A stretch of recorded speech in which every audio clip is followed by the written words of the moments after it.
प्यारे बच्चों, जैसे कि आपको पता है हम अपना तीसरा पाठ जो कि दूसरा पाठ वर्णमाला और मात्राओं के को कर रहे थे। इसके अंदर मैंने आपको वर्ण के बारे में बताया था। वर्ण, वर्णमाला, वर्ण क्या होते हैं, वर्ण के प्रकार कितने होते हैं। वर्ण दो प्रकार के होते हैं, आपको पता ही है, स्वर और व्यंजन। और मैंने कल आपको लिखवाए थे स्वर स्वतंत्र रूप से भी शब्दों का निर्माण करते हैं और व्यंजन से बनने वाले कुछ शब्दों के उदाहरण आपको लिखाए थे। इसके अलावा मैंने आपको विशेष ध्वनियाँ, क्योंकि वर्ण ध्वनि होती हैं और कुछ विशेष ध्वनियाँ थी, अनुस्वार और विसर्ग के बारे में बताया था। आज हम मात्राओं के बारे में, तो मात्राएं आते कैसे हैं, बनते कैसे। तो जो स्वर है, स्वर स्वतंत्र रूप से भी शब्द बनाते हैं, मैंने आपको लिखवाए थे कैसे। जैसे कि अनार, अमरूद, यहाँ पे अ शब्द जो है स्वतंत्र रूप से शब्दों का निर्माण करते। तो स्वर मात्राओं के रूप से भी शब्द बनाने में मदद करते हैं। तो आज हम उन्हीं के बारे में यहाँ पे चर्चा करेंगे और आपको बताएं। तो स्वरों का प्रयोग अब आपको पता चल चुका है। स्वरों का प्रयोग मात्राओं के रूप में भी होता है और स्वतंत्र रूप में भी होता है। तो स्वर स्वतंत्र रूप में भी शब्द का निर्माण करते हैं और मात्राओं के रूप में भी इन शब्दों का निर्माण करते हैं या शब्द बनाते हैं। हम भाषा में कहा जाए शब्दों का निर्माण करते हैं या शब्द बनाते हैं। तो हर स्वर की एक मात्रा होती है। आज हम आपको उसको लिखवाएंगे और उदाहरण के तौर पे कैसे शब्द बना रहे हैं वे भी लिखाएंगे। तो शुरुआत करते हैं आज इसी से। पहले मैं आपको स्वर लिखूंगा, उसके बाद उनकी मात्रा,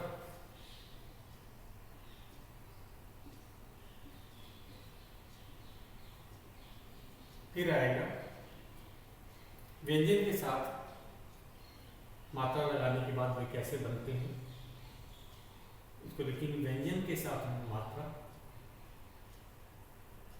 व्यंजन के साथ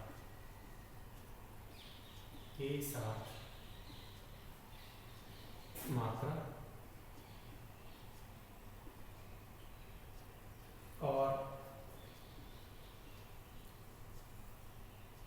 उदाहरण, मतलब शब्द लिख के दिखाएंगे शब्द। तो एक एक करके शुरू करते हैं। फिर से एक बार बता देता हूं, जो स्वर होते हैं स्वतंत्र रूप से भी शब्दों का निर्माण करते हैं। उसके अलावा वो व्यंजनों के साथ भी मात्रा के रूप में भी शब्दों का निर्माण करते हैं या शब्द बनाते हैं। स्वरों का प्रयोग मात्राओं के रूप में भी होता है और स्वतंत्र रूप में भी होता है। तो आज हम स्वर और उनकी मात्रा लिखते हैं। तो पहला स्वर है अ, आपको पता ही है,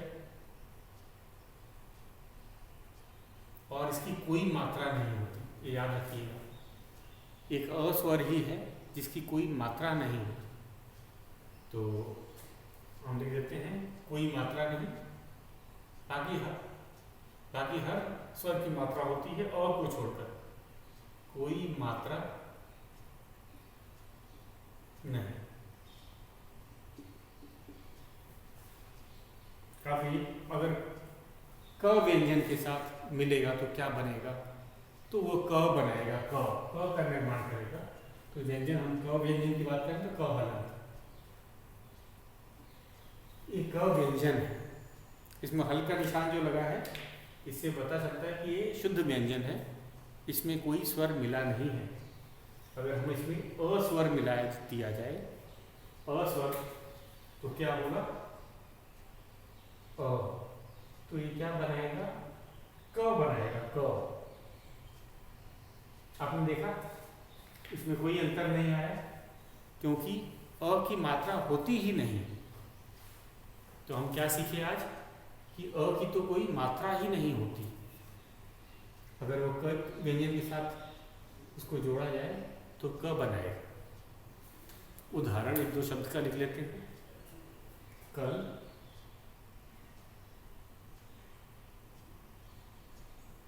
कपास। कपास क्या होता है? रुई को हिंदी में कपास भी कहते हैं। अब आ जाते हैं दूसरे स्वर। ये तो हमारा हो गया पहला स्वर। दूसरा स्वर है आ।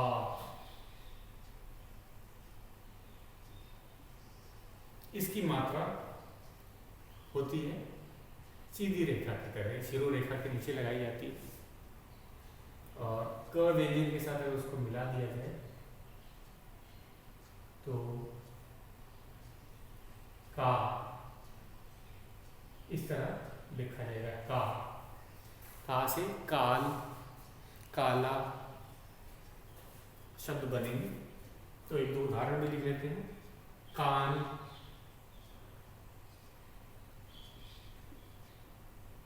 काम आदि। अब हम चलते हैं अपने तीसरे स्वर की तरफ। तीसरा है छोटी ई। छोटी ई,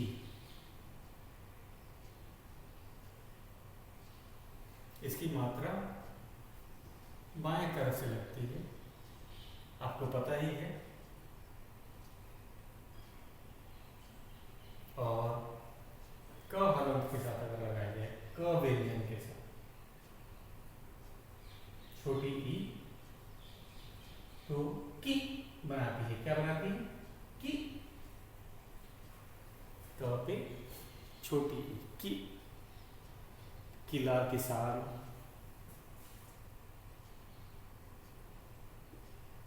किला हो गया या किसान हो गया।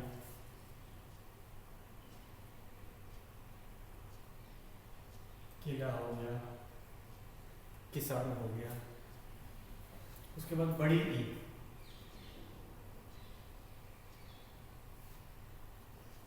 बड़ी ई दाहिने तरफ से लगती है।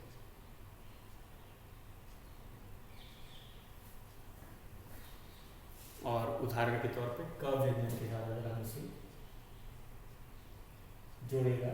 जोड़ेंगे तो बड़ी की मात्रा दाहिनी तरफ, क में दाहिनी तरफ से ये जुड़ेगी। की, उच्चारण क्या होगा इसका? की। और कील, कीटाणु, ये सब उदाहरण के तौर पर। कील, कीटाणु,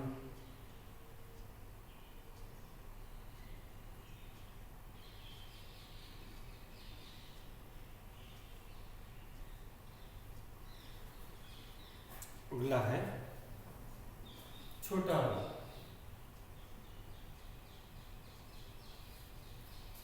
इसकी मात्रा किसी वर्ण के नीचे लगती है। वर्ण होता है ठीक उसके नीचे ये लगती है, छोटा ऊ। और को इस तरह से ही लिखा जाता है। अगर क व्यंजन के साथ उसको जोड़ा जाए, छोटा ऊ को, तो कू बन जाता है। कू।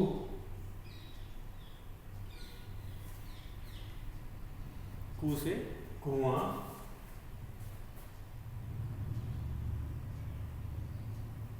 कुआं, कुल।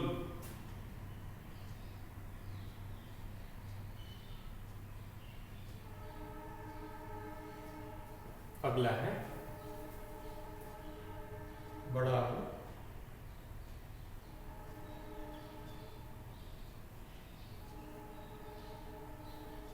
बड़ा ऊ अगर क व्यंजन के साथ जोड़ा जाए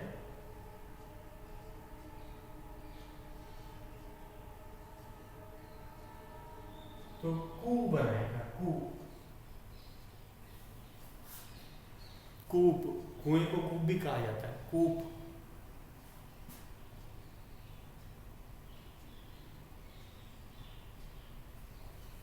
कूप। एक और उदाहरण लिखते हैं, कूप और कुल। कुल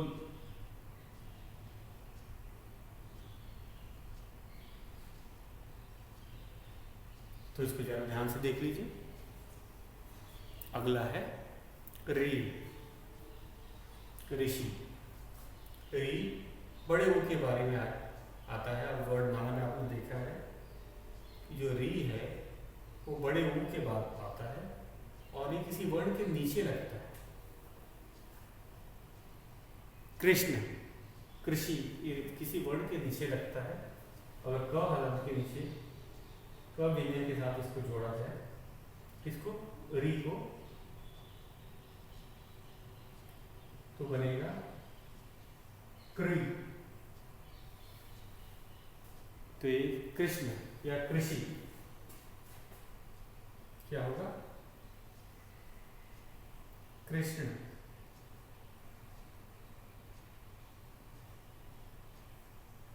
या कृषि, कृषि।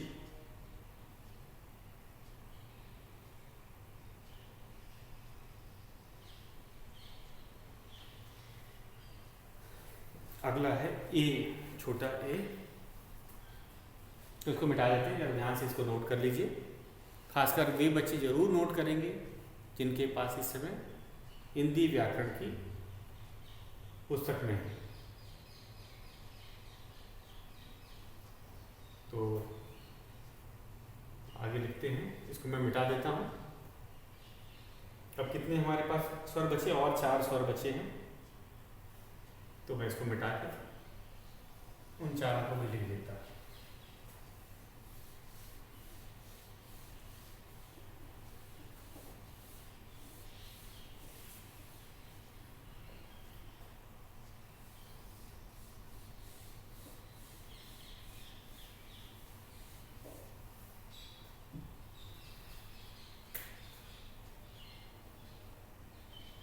ए, मात्रा,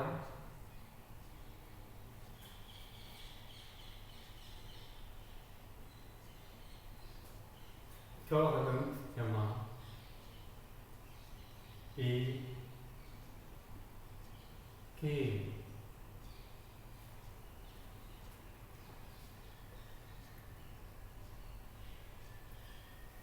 तो ये वर्णों के ऊपर लगता है, ये किसी वर्ण के ऊपर लगता है। आपको पता है ये शिरोरेखा के ऊपर मात्रा होती है। अगर क व्यंजन के साथ इसको जोड़ा जाएगा तो के बन गया, के से केला,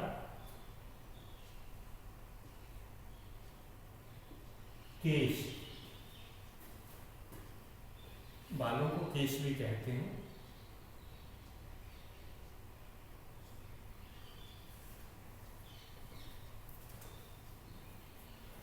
अगला है ए। तो यानी शिरोरेखा के किसी वर्ण के ऊपर ही यह आता है, आपको पता ही है। अगर क व्यंजन के साथ इसको जोड़ा जाए तो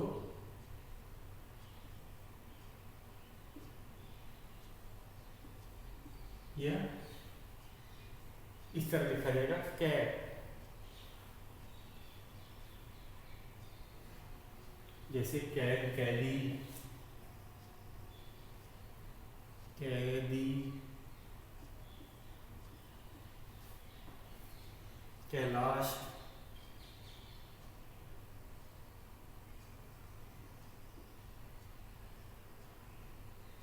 कैलाश।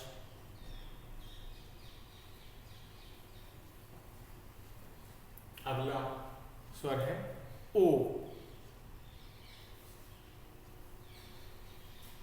ओ ये वर्णों के बाद आता है। इसकी क्या खासियत है, यह वर्णों के बाद में आता है।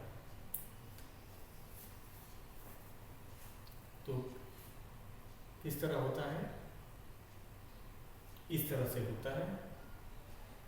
क व्यंजन के साथ अगर इसे जोड़ा जाए तो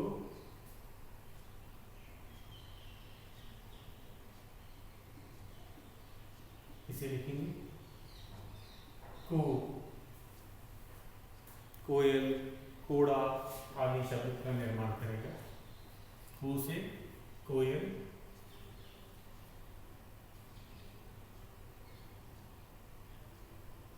कोयल,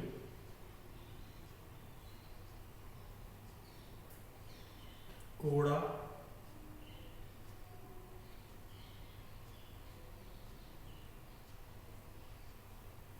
आदि।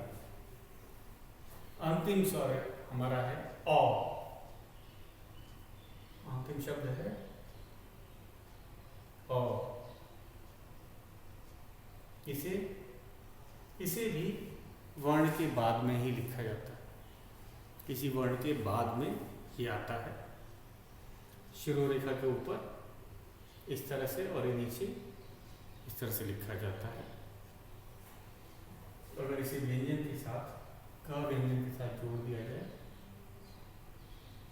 तो ये बनाएगा क। क व्यंजन के साथ और जोड़ा तो ये बनाएगा क। कौन, कौवा आदि शब्दों का निर्माण करेगा। जैसे कौन,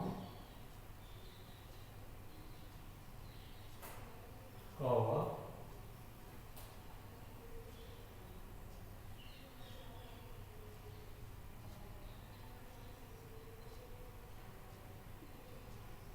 कौवा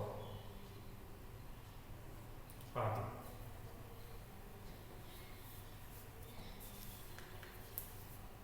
तो ये था। तो व्यंजन के साथ मात्रा लगने से शब्द बनते। अब शब्दों का निर्माण आपको पता चल गया। व्यंजन के साथ मात्रा लगने से शब्द बनते हैं। तो हमने देखा ये मात्रा किसकी मात्रा नहीं थी, अ। स्वर अ है, उसकी मात्रा नहीं होती है। उसके अलावा सभी स्वर की मात्रा होती है और ये व्यंजन के साथ मिलकर के शब्द बनाते हैं और शब्द मिलकर के वाक्य बनाते हैं। तो बहुत से शब्द मिलके वाक्यों का निर्माण करते हैं। तो ये था शब्द के बारे में हमने आपको बताया।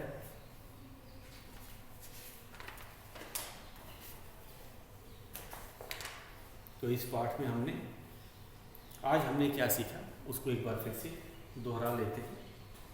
आज हमने आपको स्वर और शब्दों के निर्माण के बारे में बताया। किस प्रकार स्वर व्यंजन के साथ मात्रा के रूप में लग करके शब्द बनाते हैं। और हम इस तरह कह भी सकते हैं व्यंजन के साथ मात्रा लगने से शब्द बनते हैं। शब्द किसे कहते हैं, अगर कोई पूछेगा आपसे कि शब्द किसे कहते हैं तो हम लिखेंगे व्यंजन के साथ मात्रा लगने से शब्द बनते हैं। तो आज हम आपको स्वतंत्र रूप से भी जो होते हैं स्वर शब्द बनाते हैं, आज उनके बारे में बताएंगे। स्वतंत्र रूप से जो है किस तरह जो स्वर होते हैं शब्द को बना देते हैं। तो ये लिखते हैं, ये भी आपको करवा दें। आपने इसे नोट कर लिया होगा, बहुत ज़रूरी है। खासकर ये स्वर मात्राएं कैसे उनका व्यंजन के साथ जुड़ने पे कैसे वे लगते हैं और उदाहरण के साथ हमने इसीलिए आपको बताया था। तो अब चलते हैं आगे।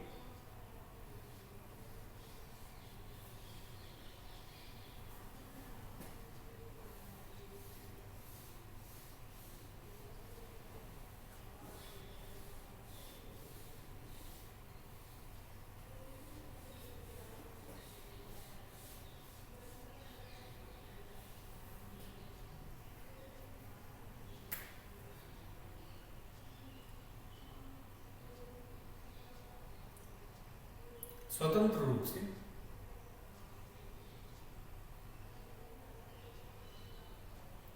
स्वतंत्र रूप से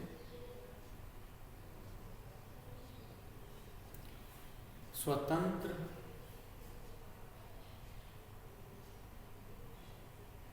रूप से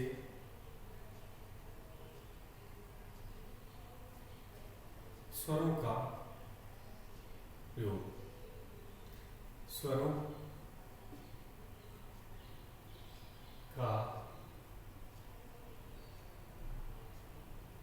प्रयोग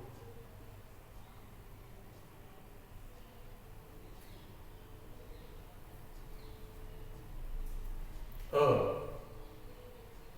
पहला स्वर है अ। अनार, इसमें हमने देखा स्वतंत्र रूप से भी जो स्वर होते हैं वो शब्द का निर्माण कर सकते हैं। तो ये उदाहरण उनके कुछ दिए गए हैं। तो हम लिख रहे हैं अनार,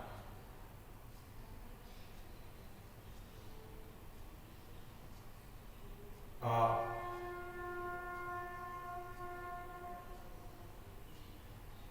उदाहरण हुआ आम, ई, इमली,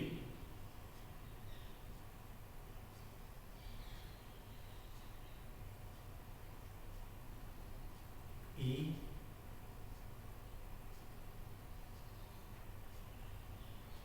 ईख,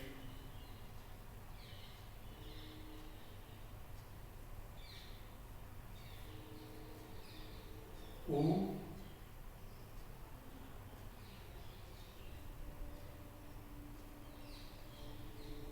उल्लू,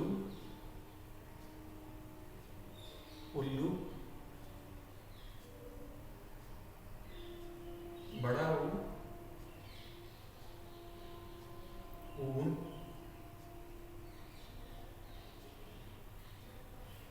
री,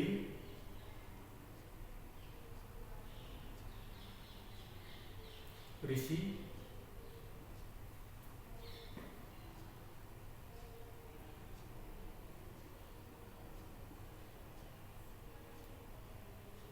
ए,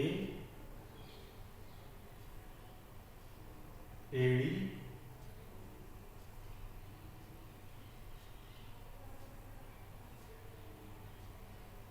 ए,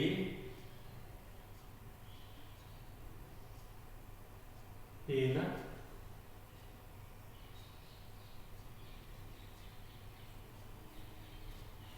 ओ,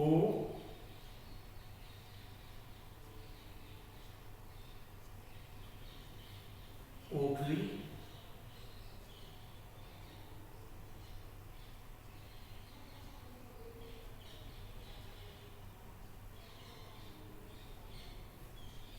औ,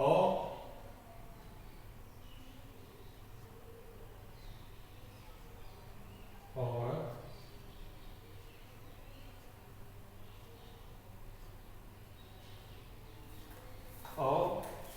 औरत। तो ये था हमारा कुछ स्वतंत्र रूप से स्वरों का प्रयोग बताया गया, कैसे शब्दों का निर्माण करें स्वतंत्र रूप से। तो अब हम आ जाते हैं अभ्यास प्रश्न की तरफ। चले, बहुत ही सरल लेसन था, बहुत आसान था। आपने खासकर इन सबको पढ़ ही रखा था, तो एक बार अगर पुनरावृत्ति करने के लिए कहा जाए तो इस पाठ का मैं आपको बता देता हूँ। अब तक हमने अपने दूसरे पाठ वर्णमाला और मात्राओं के बारे में जाना। आपको पता ही है हमारी भाषा हिंदी में दो प्रकार के वर्ण होते हैं। पहला है स्वर और दूसरा है व्यंजन। स्वर और व्यंजनों में मुख्य हम कहेंगे क्या अंतर होता है कि स्वर बिना किसी सहायता के, बिना किसी मदद के बोले जा सकते। व्यंजन, इन्हें बोलने के लिए स्वरों की आवश्यकता होती है। ये वर्ण होते क्या है? वर्ण मुंह से निकलने वाली वह छोटी से छोटी ध्वनि होती है, इसके और छोटे टुकड़े नहीं किए जा सकते। जैसे जितने हमारे ये जो वर्ण हैं, आप देखेंगे इनके और छोटे रूप नहीं हम बना सकते। ये सबसे छोटे मुंह से निकलने वाली ध्वनियाँ हैं, और जो क्रमबद्ध तरीके से जो वर्णों को लिखा जाता है, ये वर्णमाला बनाते हैं या कहलाते हैं। क्रमबद्ध तरीके से लिखे गए वर्णों को हम वर्णमाला कहते हैं। आगे आगे जब हमने वर्णों की बात की, जब हमने स्वर और व्यंजनों की बात की, तो कुछ विशेष ध्वनियाँ भी होती हैं। वर्ण भी तो ध्वनि ही हैं। वर्ण क्या है? स्वर, व्यंजन, ये सब ध्वनियाँ ही तो हैं। तो इसके अलावा कुछ विशेष ध्वनि कौन कौन सी है? अनुस्वार। लिखते समय हम इनका बिंदु के रूप में प्रयोग करते हैं किसी वर्ण के ऊपर, जैसे अंश, बंदर। तो हम क्या करेंगे? विसर्ग। विसर्ग दूसरा विशेष ध्वनि है। एक तो हमारा हो गया अनुस्वार, जो बिंदु की तरह करते हैं। विसर्ग किसी वर्ण के बाद में आता है। ये दो बिंदु के रूप में होता है। ये दो बिंदु के रूप में होता है, किसी वर्ण के बाद में ही आता है। उदाहरण, प्रातः। उच्चारण जरा ह का भी इसमें जरा सा समावेश होता है, मिला होता है। जैसे प्रातः, तो विसर्ग का की ध्वनि ह की तरह है, अल्प ह की तरह हम कहें। उसके बाद हमने आज आपको बताया था स्वर। स्वर कैसे शब्दों का निर्माण करते हैं, और व्यंजन कैसे, व्यंजन से कैसे शब्द बनते हैं। ये आपने बचपन से ही किया था। हमने उदाहरण सहित आपको बताया, हर के 3 उदाहरण दिए थे। उसके बाद हमने आपको मात्राओं के बारे में बताया, जो काफ़ी महत्व का है। बिना मात्राओं के तो हम शब्दों की कल्पना भी नहीं कर सकते। तो मात्राएं कौन बनते हैं? स्वर या व्यंजन। स्वर जो है वो मात्राओं का रूप लेते हैं।